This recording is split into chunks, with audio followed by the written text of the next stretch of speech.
Okay, hello, RedSky Speaks. Um, an update for today. I just completed my official first speaking engagement. So I was at a local high school where I got an opportunity to speak with some juniors and seniors in making that transition from high school to college or training or not knowing what to do or into the real world. It was a great experience. I'd have to say, a lot of the people that were on the panel had some really great information. They shared some really great, inspiring um, things that they went through after high school, um, once they finished college, get into their career. What I focused on, although this is the case for some people, that they don't have to worry about student loans. They didn't have to worry about where they were going to school, or they knew exactly what they were going to be doing. But that wasn't my case. I didn't know what I was going to be doing when I graduated high school. Even when I was in college, I didn't know what I was going to be doing. And definitely, I always had to worry about paying for school and student loans. So that was one aspect of my presentation that I highlighted, because people seem to highlight this fantasy world about college, that, oh yeah, you just go in, everything is paid for, but no one's talking about how are tuition paid for, how much is tuition, what do you do afterwards? You go to school to get these fancy degrees, then what? To work in social service, that is well documented, is not exactly the highest paying position as far as career wise. So I definitely had an opportunity to touch base on some of the things that I know the students the students would definitely appreciate. Some of the more realistic things, such as while you're in college, how do you pay for college, and staying away from the student loans, because once you get them, they're pretty much wrapped around your neck and it's hard to get rid of. Um, so I think a lot of the students were shocked. None of them seem to know that student loans have to be paid back. Some of them were a little taken aback when I started explaining that, some of these student loans can be for a lifetime. It's a mortgage before you even have a mortgage.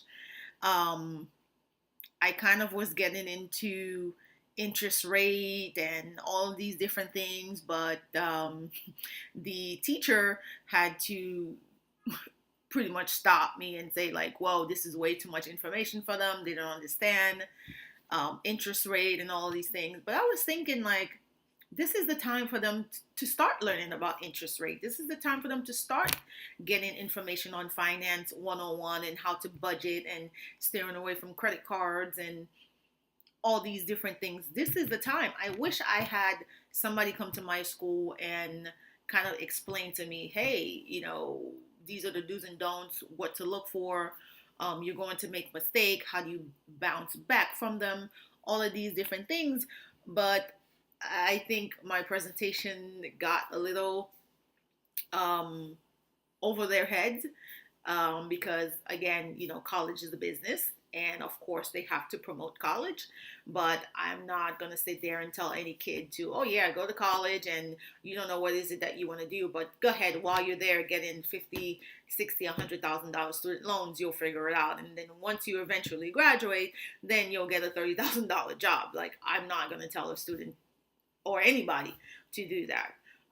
What I do say is that if you're not sure what is it that you want to do, this is the perfect opportunity to take the time to explore, to shadow somebody, to volunteer, to do an internship. Now, these things may or may not be paid, but the experience is definitely worth getting, as opposed to okay, this is what everybody's doing. This is what my parents tell me to do. So I'm just going to go with the crowd and go ahead and pretty much enslave myself at an institution that I don't even know what I'm doing. Um, and I use myself as an example. Like, I went to school for the first, I don't know, 6 to 7 years, getting degrees in psychology. And then once I finished and actually was working in the field, I realized I don't like to be stationary. I didn't want to be sitting in a confined room talking to people about very challenging and often depressing situation. It took me 6 years and X amount of student loans to realize that I didn't like to do that.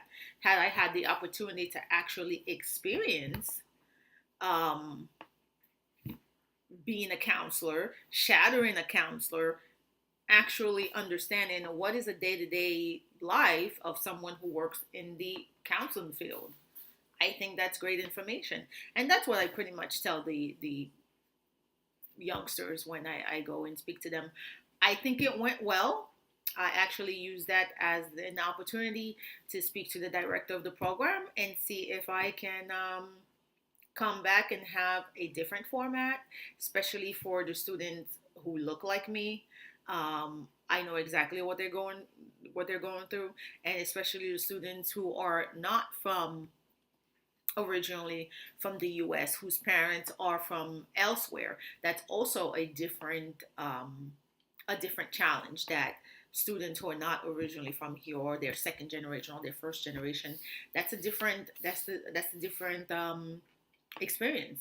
If they're the first in their family to go to college, if you know, that's a different pressure, and I definitely understand that. So we'll see. It was a great experience. This was the first initial speaking engagement.